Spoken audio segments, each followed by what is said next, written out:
because each of our terms are 2 months, and for our last term we have exams after the first month. So in total we study for about 5 months a year, which is very short compared to Singapore and I think other parts of the UK as well. Cambridge and Oxford has a very weird system.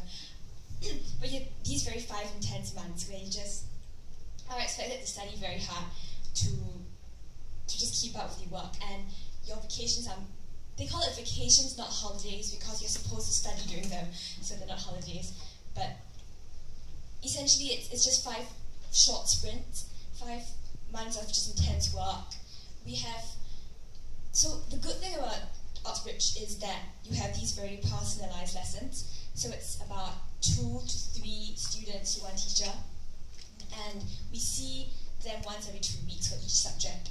So we take about 5 to 4 subjects a year, and you will have these sessions once every 2 weeks. So aside from these supervisions or tutorials based on whether you're from Oxford or Cambridge, you also have lectures which happen about, say, 8 hours a week. So in all, it's a very on-time, on-target thing. I think we have less lessons than you guys. But I don't know how many contact hours you have. Okay. But essentially, I think the thing to remember is that hard work and good results don't really, it's not a parallel. The harder you work, the better you do. It's about just studying smart and knowing how to get your first, rather than saying, I'm going to put in a lot of effort, and if you don't get first, it's a thing that happens to a lot of people. So it's about knowing how to write the essay, knowing how to study, and making the most of your time. Okay, for NUS, it's a 4-year course, first of all. For the first 2 years, it's compulsory modules. For year 3, year 4, it's elective modules. There's a wide range of modules. Apparently, we actually have a wider range of modules than a lot of universities that you see overseas even. I can tell you that when I was in Northwestern University at Chicago, the range of electives I had there, so that was for my exchange program, the range of electives I had there was much less than what we have in the US. So that's one thing. Class size. So for compulsory modules, each batch has about 250, 260 students. So there will be lectures, there will be tutorials. Tutorial sizes are somewhere between 10 to 20 students to 1 teacher. So that is for year 1 and year 2. Year 3 and year 4, elective modules, mostly seminar style. So you 3 hours a week, usually in 1 block, so all at once. The class size varies according to how many people want to take that module. So modules like intellectual property are quite popular. It is capped out at 50 students to 1 teacher. But you can see that that would be very different from your Oxbridge approach, where you are 2 to 3 to 1, and it's very close discussion. So it's just very different. But of course, if you want to, you can consult the teacher, the prof, at your own time. The professors are definitely open to that. What else? Grades. First class. First class is limited right now to top 5%. So you can imagine the caliber of students that go into NUS Law and how difficult that's going to be, because it's all on the bell curve. So A's are limited to about 20 to 25%. I think you can look for the exact, for the range. It's on the NUS website. This is just what I remember off the top of my head. I can't be very sure. Somewhere around there, A's are limited to that percentage. So if your son/daughter goes into NUS Law, please do not be shocked if he or she sees B's, even if he or she sees A's all the while in RI and RJ, wherever. That is normal, and it's not a problem. Like I was saying earlier on, I know of people with second lowers, and usually those are people with C's who have training contracts. Second upper is about 50% of the cohort, and right now it's not a problem. I mean, like Mr. Bose said, it also depends on how picky you are with your choices. Is there anything else about the school that you would like us to address? Well, why don't I give them an answer they actually want? That's the answer that may be of interest to the students. So, from the parents' perspective, is this: should you send your child to Oxford, Cambridge, yes if they can get in, and yes if you can afford it. Whether they go there and do aerobics, whether they get a first or a third, as long as they get out, that's all that matters. Will they like the experience? Yes. Make sure they don't spend too much money, they don't get into drugs, they don't get pregnant, they don't make somebody pregnant. These are the important things to focus on. As long as they get there and get out in one piece, they will have a better education. If you can send them away, go. Because we are too sheltered, we are too protected here. Not everybody is as high achieving as my first class honors friends here. Don't worry about the first. When it comes to life, there's much more to worry about than having a first. You don't need a first to succeed. And getting a first doesn't guarantee that you will. That's a reality. Equally, you limit your options if you slack off too much. You do need to work hard, and I said, aim for a second upper. And second uppers come from a combination of grades. You don't have to be straight anything. So you do need to work hard. You don't need to kill yourself. You need to have a life. You need to have balance, because that balance becomes increasingly difficult to achieve once you start work. But go away. It is not a good testimony for NUS, but the places here are limited. Better, at least when I did it, of the 200 places that we had, 50 I think were reserved for Malaysians. So that left 150. Plus, if you add the racial dynamic, which we cannot talk about, that I spoke earlier, everything becomes. So a lot of people said, "How come you never got married to an Indian girl?" I said, "Well, look at the dynamics. Look at the people that I was put with. They were like 3, right? And so one didn't like me. One didn't like men." And then and so I said, it was 1 out of 200 people I may have had a chance of getting to know. And the rest of the time, I didn't. So these things do play a part, and I'd be a strong advocate for sending people away, because most of them come back more mature and have had exposure.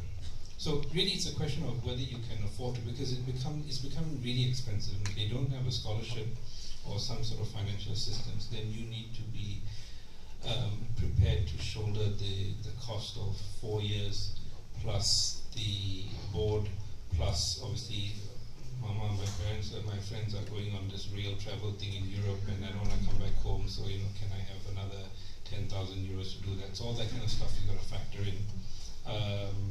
If you can, then again, my short answer is they should go. The cost is about, the cost for 3 years is about £90,000 over 3 years. It's just tuition fees.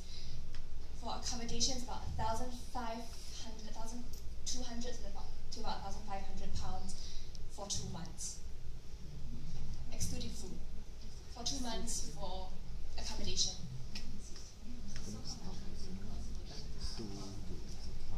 I'm on a scholarship, so I haven't actually done the math, but it's a 90,000 for tutorial fees for 3 years, and 1,200 to 1,500 for residential, the flat you get, excluding food.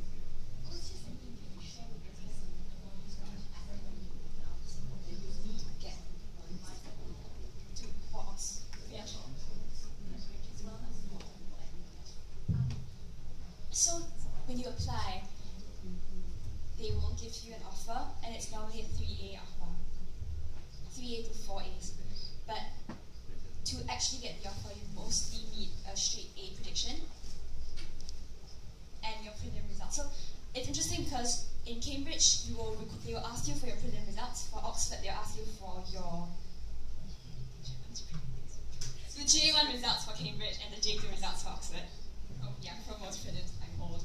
But yeah, essentially you need those results and your predicted grades. I have a question. Does that mean if you don't get straight A's, you have no chance? It's okay to get for your promos and prelims not straight A's, but your predicted grades have to be straight A's. I would die. Oh my god. Right. For NUS, I would die for that comment.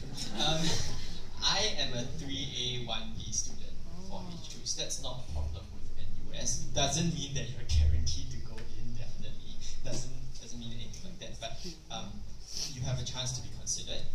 I think what I remember is they look quite a bit at your GP grades or your KI if you did KI. Because really, I agree, your language ability, your reading, writing is going to be very important in law school and after. Let me think. You should really check with NUS on this. My understanding is they usually look for mostly A's. It doesn't have to be exclusively A's, and GP is particularly important. Yes. One question. I believe Oxbridge and LSE sort of goes without saying. I mean, they are considered as when it comes to the admission process, that's not a particularly when you did the interviews for Cambridge, did you fly over there or you didn't? I did it here. You did here. So that doesn't make a difference whether you do it over here. No, it doesn't. It's a matter of time as well. So the interview here will be in October, and the interview there will be in November. For Cambridge, but for Oxford, it will be November. Did they come over here or you They did? both. Cambridge comes, but Oxford does a Skype interview. Exactly right. From what I'm Because, aware. my daughter did Oxford Skype. Then I was thinking that because she didn't do that well, I was thinking that we didn't have help. I'm just asking if she had thrown over there. I think it would have heard of people who went over and still did not get their place, but I think it doesn't really mean anything if the interview didn't go well. Like, she might still get her, but she will still, yeah, in January.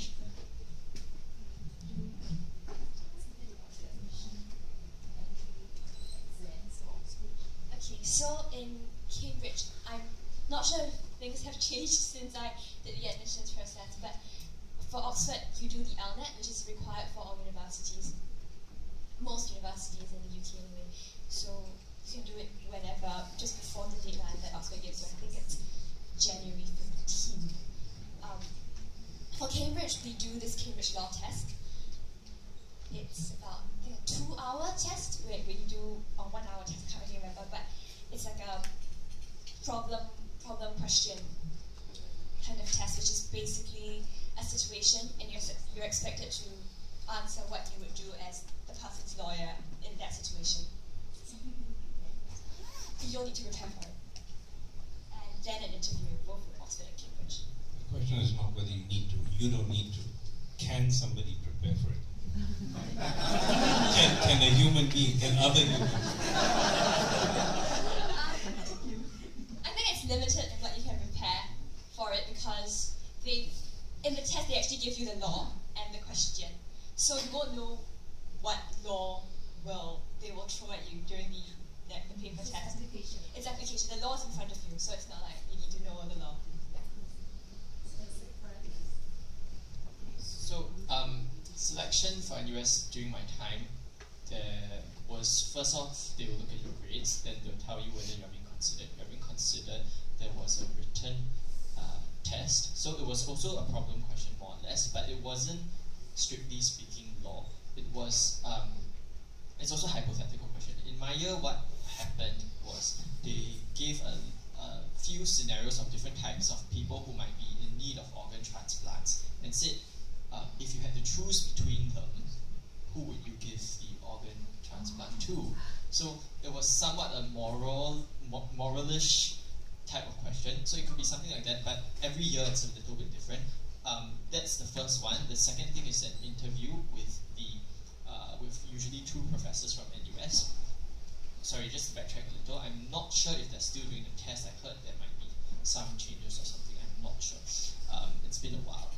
For the interview, I'm guessing you guys want like tips, what to expect. I cannot tell you what to expect because it varies very, very widely. Sometimes you get a hypothetical problem also. I've heard of people get problems like, so if your leaves, your tree, you have a tree in your garden, it overhangs your neighbor's garden, and the leaves start to fall into his pool, and so he has to clean up the pool every day. Do you think he can sue you for it? So it's not necessarily about what the law currently is, but whatever your opinion of that scenario, what you think it should be, and why. That is one of the types of interviews that I've heard happens. For me, it was quite bizarre.